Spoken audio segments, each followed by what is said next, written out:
첫 번째 이제 지방층이 좀 많아 잡히는 분들, 결국은 이 지방층을 없애는 시술이 있죠.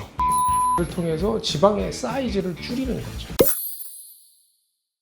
이중턱은 단순히 살이 쪄서만 생기는 문제라고 생각을 하시는데 꼭 그렇지는 않고요. 한 가지의 원인이 될 뿐이죠. 이 원인은 또 다양하기 때문에 이에 맞는 시술이나 치료를 받지 않으시면 시간과 비용을 낭비하는 경우들이 허다합니다. 실제로 저희 병원에도 이중턱 때문에 오시는 분이 많은데요. 제가 꼭 드릴 말씀이 있습니다. 조금 뒤에 설명드릴 테니까 이중턱에 관심이 있으신 분은 영상을 끝까지 시청해 주시길 부탁드릴게요.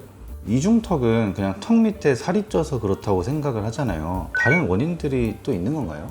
이제 첫 번째는 아무래도 기본적으로 체중이 늘면서 지방이 사이즈가 커지는 거죠. 그럼 사이즈가 커지려면 부피가 커져야 되잖아요. 그러려면 얘가 밀죠, 피부를. 피부는 굉장히 잘 늘어나는 조직입니다. 오랫동안 당기고 있으면 계속 늘어나요. 그래서 그만큼 늘려난 거죠. 이제 두 번째는 아무래도 야외 활동하고 뭐 하다 보면 거의 다른 데는 다 가려도 목은 다 내놓고 다니는 분이 많죠, 우리가. 그러다 보니까 생기는 게 밑에 있는 피부도 손상을 받고 피부의 탄력도를 잃어가면서 생기는 문제가 있고, 세 번째는 이제 턱 밑에 있는 근육들을 잡아주는 근육들이 약화가 되면서 얘가 팽팽하게 당겨주는데 약화가 되면 어떻게 돼요? 무게감이 생기죠. 똑같이 중력으로 밀어버리니까 나오는 문제가 있고, 이런 경우에는 사실은 당긴다고 해서 그런 큰 효과를 볼 수가 없는 원인이 되기도 합니다. 그리고 이제 타고난 골격 구조가 그렇게 만든 분들이 있는데, 어쨌든 기본적인 거는 가능한 한 체중을 일단은 늘리지 말아야죠. 이렇게 했을 때는 안 생기는데 이렇게 생기면 접히는, 또 지방이 많을 땐 잘 못 느껴요. 왜 그러냐 하면 지방이 많은 분들은 턱선이 이렇게 들어가서 있는 게 아니라 여기서부터 그냥 나오게 접히지 않거든요. 그러다가 다이어트를 하면 느껴요. 그래서 이중턱이 개선하기 위해서 오시는 분이 많습니다. 이건 제가 가장 궁금했던 건데요. 이중턱을 없애는 시술, 첫 번째로 어떤 게 있을까요? 이중턱을 결국 없애려면 그 원인별로 해야죠. 첫 번째 이제 지방층이 좀 많아 잡히는 분들, 그건 당연히 지방의 무게가 없는 한 이중턱이 개선이 안 될 거잖아요. 당겨놓으면 지방이 더 보이니까. 결국은 이 지방층을 없애는 시술이 있죠. 특히 이제 우리나라 식약청이나 미국 식약청의 FDA 허가를 받은 지방 분해 주사가 이미 있단 말이죠. 그런 주사를 통해서 지방의 사이즈를 줄이는 거죠. 줄어들었을 때 파괴된 지방을 없애버리는 우리 몸의 과정이 생기거든요. 그걸 줄어들게 없앨 때 생기는 물질에 의해서 탄력도가 개선이 됩니다. 그래서 피부 수축을 유도하고 콜라겐을 만들어서 이중턱을 개선시키는 그런 효과를 갖고 있는 게 우리가 말하는 그 이중턱 지방분해 주사죠.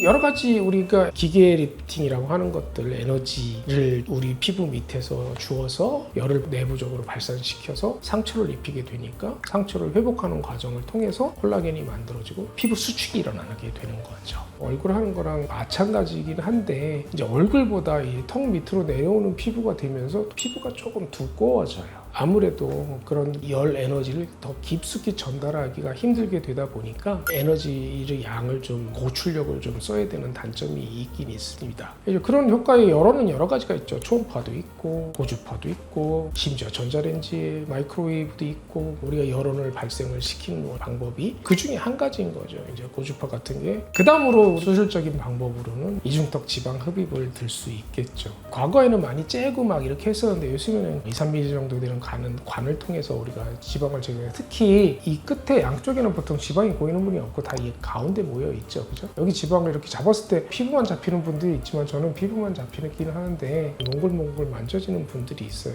이중턱이 없어도. 이런 분들은 사실은 그런 거를 제거해 주는데, 그 양이 적을 때는 아까 말씀드린 그런 지방분해 주사 같은 정도로 해결이 되는 거고, 만약에 많을 경우에는 전부 전체적으로 지방을 흡입을 하게 되면 상처가 제일 크니까 제일 강력한 힘이 생기죠. 그러면 콜라겐 만들어지는 거나 근육 상부층에 단단한 단백질층이 만들어져서 당기는 힘이 가장 크기 때문에 그럴 경우에는 지방 흡입이 필요하죠. 그런 걸 제거 안 한 상태에서 다른 시술을 많이 하면 실제로 결과의 효과가 그닥 크지 못하죠. 또 하나는 근육이 약화돼서 생기는 분들도 있거든요. 근육이 이렇게 우리가 텐팅을 딱 하고 있어야 되는데 이게 텐트가 늘어져가지고 비 맞은 물처럼 이렇게 된단 말이죠. 이런 분은 어떻게 해요? 그럼 이 근육을 잡아서 올리는 묶어주는 시술을 또 해야 되겠죠. 이건 수술이죠. 하지만 이런 것들이 다 싫고 나는 그냥 관리적인 의미에서 조금 더 효과적인 걸 하고 싶다. 그럴 때 사용하는 게 마지막으로 실 리프팅인 거죠. 대신 실 리프팅도 다른 원인들을 해결하지 않은 상태에서 하면 역시 효과가 떨어지겠죠. 지방흡입 하고 나는데 피부가 이만큼 많이 남아있단 말이죠. 그럴 경우에는 그걸 빨리 당기기 위해서 실을 적용한다든지 이렇게, 아니면 뭐 실을 하면서 고주파라든지 초음파라든지 이런 에너지를 통한 기계 시술을 한다든지, 또 하나 지방분해 주사를 같이 동반을 해서 지방의 무게를 감소시키면서 당긴다든지. 왜 그러면 실이 무거우면 걸리는 힘이 약하지 않겠습니까?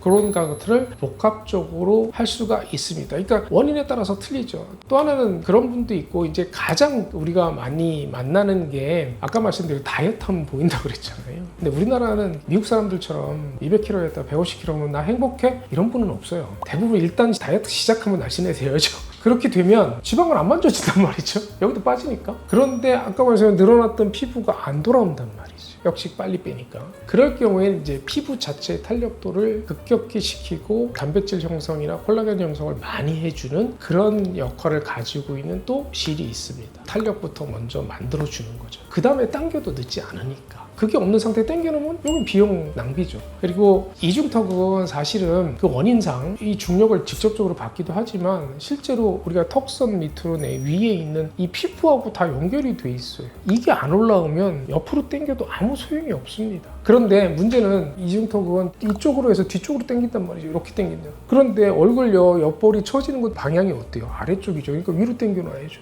만약에 이거를 동시에 같이 하면 어떻게 되겠어요? 방향이 싸워요. 물리학적인 방향이 싸웁니다. 그래서 보통은 여기가 많이 늘어져야 되는데 난 이것만 당길 거야? 이것도 효과가 없어요. 일단 당겨놓고 만들고 그 뒤에 안 올라오면 당겨도 늦지 않다는 말이죠. 그래서 그런 것들을 잘 맞춰서 선택을 하고 시술을 받는 것이 도움이 되고 비용도 아끼는 방법이 될 겁니다.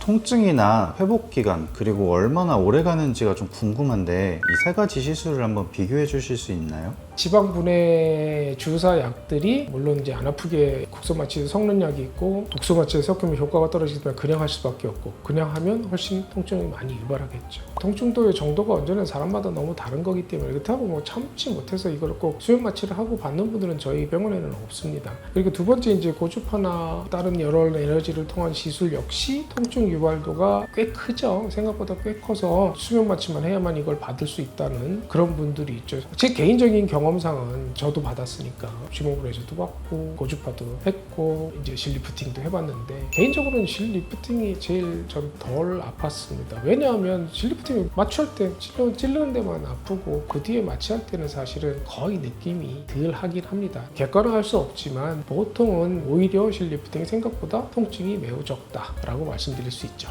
통증 레벨로 하면 저는 실리프팅이 3개, 그리고 주사 시술이 한 4개, 고주파가 더 아프다고 생각합니다. 5개. 뭐 회복기는 사실은 지방 분해 주사도 어떤 약을 쓰느냐에 따라서 회복권이 너무 달라요.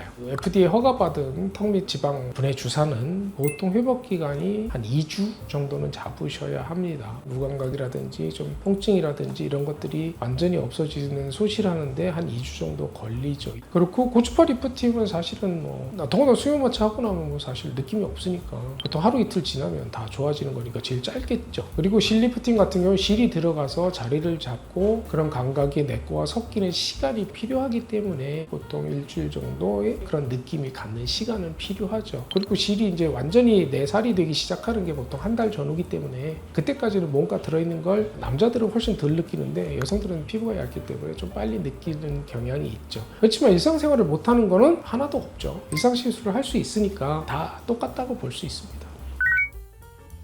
오늘은 많은 분들의 고민거리인 이중턱에 대해서 알아봤고 이중턱을 개선을 시킬 수 있는 탑 3가지의 시술 방법에 대해서 알려드렸습니다. 어떤 시술이 무조건 좋다고 할 수 없는 게 이중턱이기 때문에 생기는 원인이라든지 그런 거에 따라서 알맞은 맞춤 치료를 받으시면 이중턱 개선에도 도움이 될 겁니다. 오늘 알려드린 영상이 도움이 되셨으면 구독, 알림, 좋아요 부탁드릴게요. 지금까지 실로 놀랍게 팽팽닥터 조민영이었습니다. 안녕히 계세요.